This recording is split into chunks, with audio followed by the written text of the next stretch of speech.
Welcome lazy gamers, welcome back to ARA History Untold. I want to add a few thoughts about the Naxt 2 mod and why it should be the default way you play this game. Yes, it adds complexity, and I will argue that overall this is a good thing. If you are playing the base game and enjoying it, I would guess that is because you enjoy the puzzle of the supply chain mechanic. Like in Civ 6, it's always been district planning for me, and that was the hook that kept me re-rolling starts over and over again. With ARA, what keeps me coming back are the diverse supply chains and the intense planning that follows. The Naxt 2 mod just takes everything to 11, adds complexity and makes the overall puzzle solving that much harder. So here are 5 things the Naxt 2 mod does better than the base game. Specialization. Your cities will be forced to specialize if they want to maximize certain traits. With the Naxt 2 mod, your options have just multiplied. It's nearly impossible to have 4 core amenities crafted and use the same amenities in the same order in every city you plonk down. Well, not impossible, but the mod will make it very hard to sustain it if you must do it. You will find yourself running out of gold or influence quickly.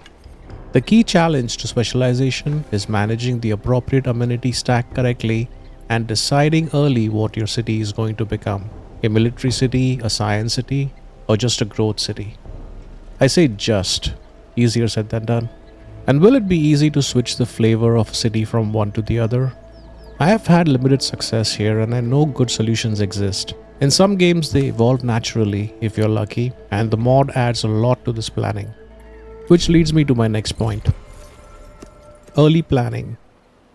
Your cities need to plan early, and this is crucial since you never know how the map RNG may help or hurt you. In many games, I often end up with the first ring around my capital devoid of resources when I start. Herbal medicine and/or animal husbandry will unlock stuff, but you don't know where these things are starting out. It's tough to commit to a plan with missing or rather evolving information. But once you have an idea, the mod does make it easy for you to maximize the potential of what you see. Which leads us to point 3. The supply chain. I have made my peace with the fact that on higher difficulties, the map will decide your supply chain.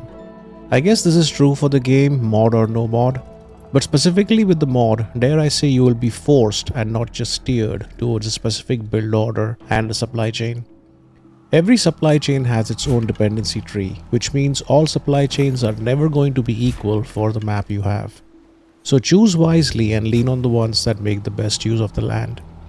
Now this is very specific to the early game, since later in the turns you get more options to force your supply chains in particular directions.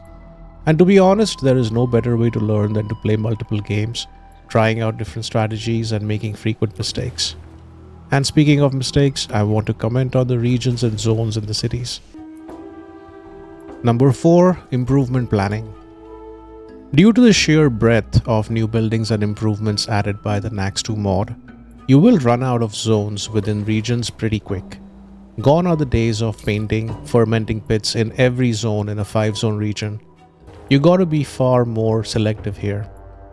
Do you need the second ceramic shop, or are you better off with an additional workshop or a lumber mill? I think your choices will lean towards the latter if you play with the Naxt 2 mod. And speaking of gameplay, let's talk about game difficulty. Playing at higher difficulties might actually be easier with the Naxt 2 mod. So, the mod throws a lot at you, and in your early days, lower difficulties will feel harder. In my opinion, it's not harder but more complex, and once you settle into playing with the mod, you will quickly realize that staying relevant at harder difficulties is actually easier. There can be a number of reasons why that happens, but chiefly, your cities are more mature and specialized. For example, a frontier city may become a defensive stronghold in good time, making it very hard for your enemies to take advantage. Your capital city can become a science or cultural center, or another city could become a production powerhouse. Another reason, and I don't have 100% evidence of this, I don't think the AI can handle all the intricacies the mod adds, or at least it fails to maximize the benefits.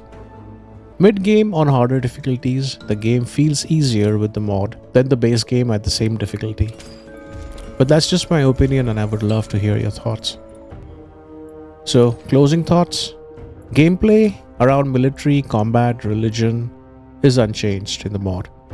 You may run into specific balance changes, and overall the game feels very balanced, but the modder does emphasize epic speed, so I would not veer from that. The pacing feels right at epic speed.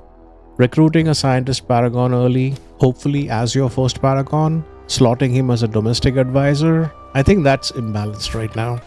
On Duke and often at Grand Duke, if my first paragon is a scientist and I slot him as a domestic advisor, I'm consistently forced to the Iron Age. It's a sim game snowball from that point on. I foresee a few balance fixes coming for the mod in the future.